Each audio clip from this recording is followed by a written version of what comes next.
Hey guys, Nick here, and today we're getting into part 28 of What If Dale Survived the Remake, wherein last time Rick has lost any and all sense of himself, meaning that in the fullest definition, and the group slowly collecting themselves, with Dale, Eastman, and Tyrese holding up the helm and taking charge of the group in Rick's place to make sure he doesn't, kill everybody and lose it again. It took a lot to restrain him. But before they can leave, 3 people, including Dale with a certain something, have very big ramifications done to him because of Woodbury. And that's what we're finding out today. But before we do, you should definitely subscribe, because now that we've gotten the laptop edition of Nick's Topics, this channel is about to get a whole lot more epic and fun-filled. More than it already has been, even when I was off a mobile phone. So you guys should definitely subscribe and stay tuned with all kinds of content if you want to see awesome stories and stuff here on the channel. Now let's get into the 3 people, including Dale, and what's wrong with them from Woodbury. It begins with a conversation with Maggie and Beth after everything that's just happened. They're talking to each other and everything, and it's pretty normal, just sisters talking. Until Maggie brings up everyone that they've lost, including Herschel, everyone at the farm, even dating back to before they met Rick and their people, and then brings up Jimmy shortly after Herschel. But then Beth asks who Jimmy is. She didn't ask who anybody else was. She seemed to know about them, but then she asks who Jimmy is. Now, on one hand, Maggie is like, okay, maybe everything's just led her to forget who Jimmy is, but it still makes her do a double take, because something doesn't quite add up here. How could she just forget one of the main people that she was with back at Herschel's farm, their father's farm? How could she just forget him? And like I said, this makes her do a double take and ask, you're joking, right? You don't remember who Jimmy is? Because Beth looks serious, but Beth just looks down, trying to remember who he is, seemingly to Maggie's perspective, but she doesn't show any signs of remembering him. She seemed to remember everyone else, but this definitely puts Maggie on edge for Beth to forget someone who she was with for almost the longest time before they met Rick and their people. And she just doesn't know who he is? Or is she playing some kind of game? And this definitely throws Maggie off, because it's not like her to just forget someone like that, and brings it up with Glenn shortly after, trying to not arouse suspicion with Beth.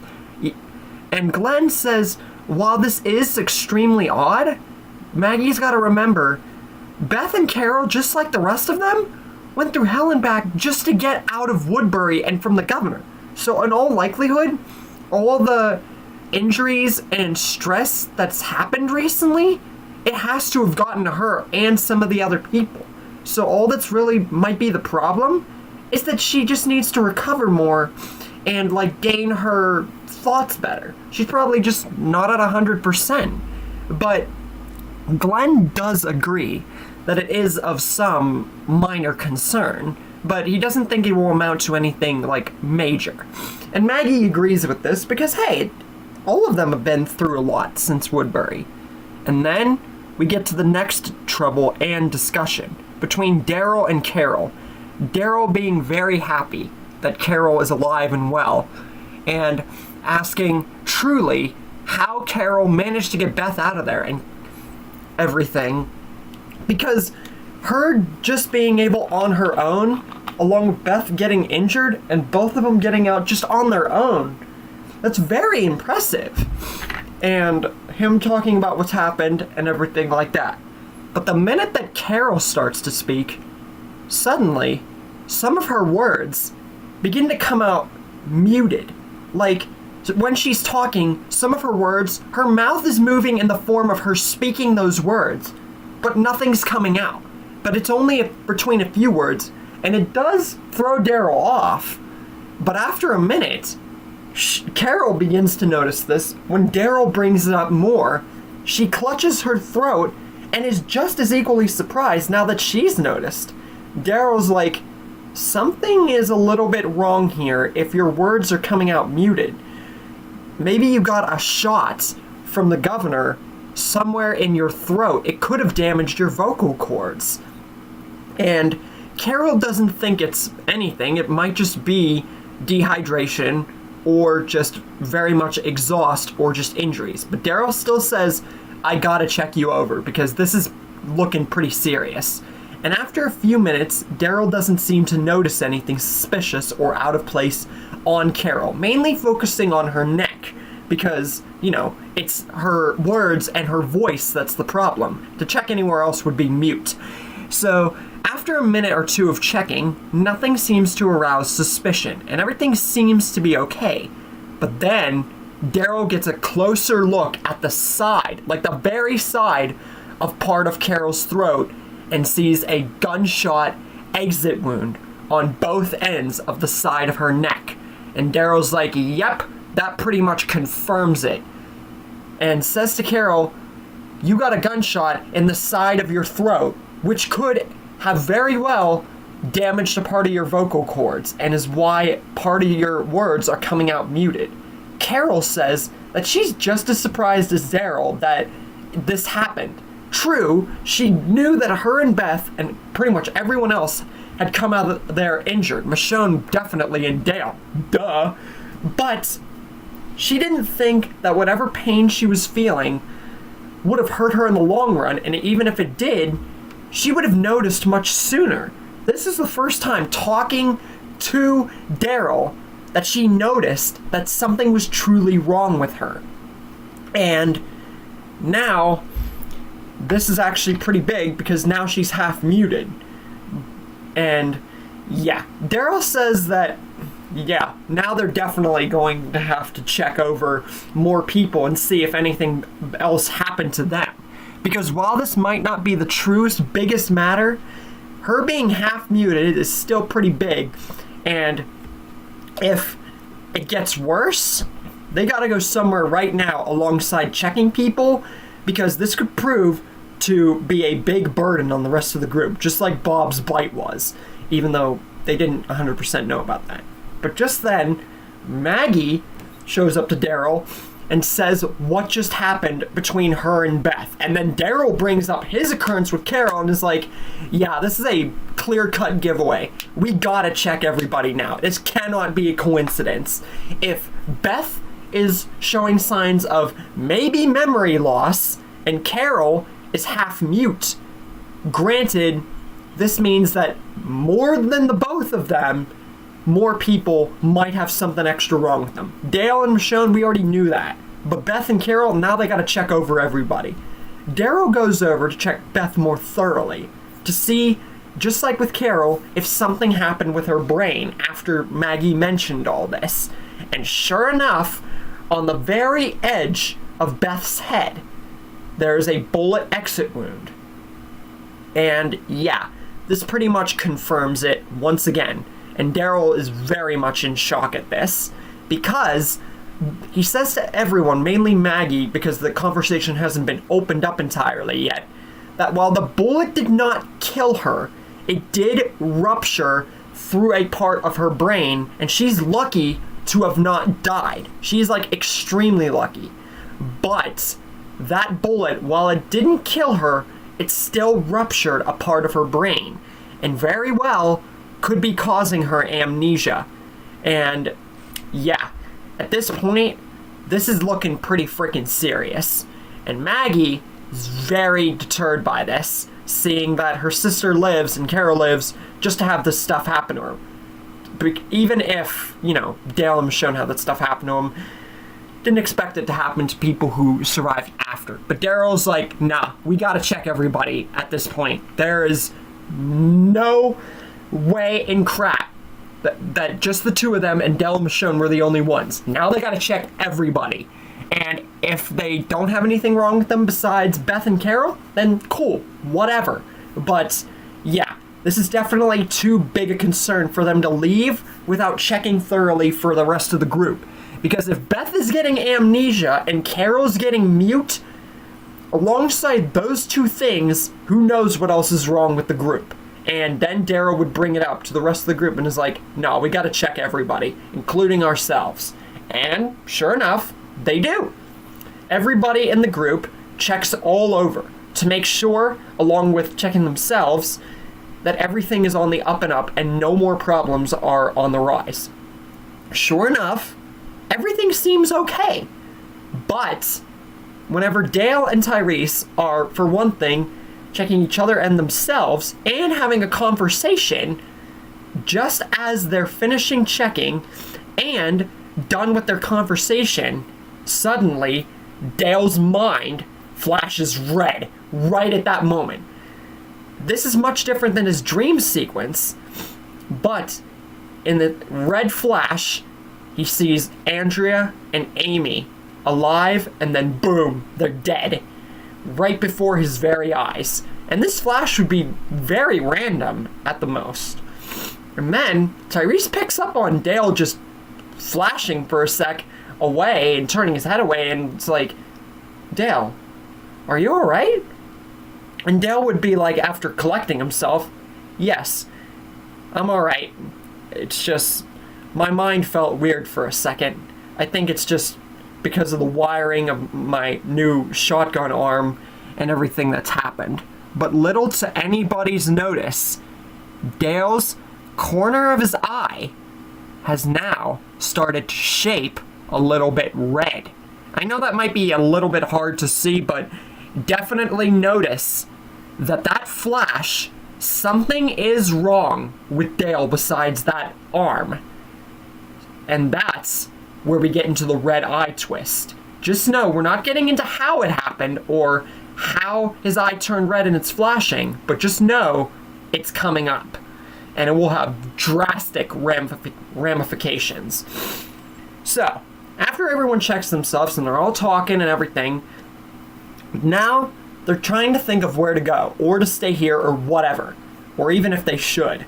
Noah would then talk to everybody and say, why don't they go to his hometown? He was wanting to go back there in general to see if everybody was still alive there. And even if they are, they could stay there. And it's a much bigger place, probably as big as Woodbury, if not a little bit better. And they'll have armed security. And even if somehow, some way, he's very much hoping against this, but if they're all possibly dead, then they can just stock up there, collect themselves even more. It would benefit everybody in the long run to some degree. And after seeing that they don't have anything like to worry about or to check anymore, Daryl would agree on this, as would everybody else, mainly Dale, Eastman, and Tyrese, the high people besides Daryl. And Rick would be listening to all this and just silently observing everything and still not in his right state of mind, but just taking everything in as to what everybody's saying and just veering off. Eastman would then go over to him, seeing him like this, and saying to Rick, just in case he was still crazy and didn't know a jack diddly squat about what's happening, that he, Dale, and Tyrese are the ones in charge, and begins to explain sort of what's going on. But Rick says he knows what's going on. And even though he wasn't in the right state of mind, he still heard and knew what happened. And he thanks Dale, Eastman, and Tyrese for stopping him, and feels really bad about what he did, but he's just still not in the right state of mind. But he does feel it right that they're taking the stead in his place while he, works things out, quote unquote.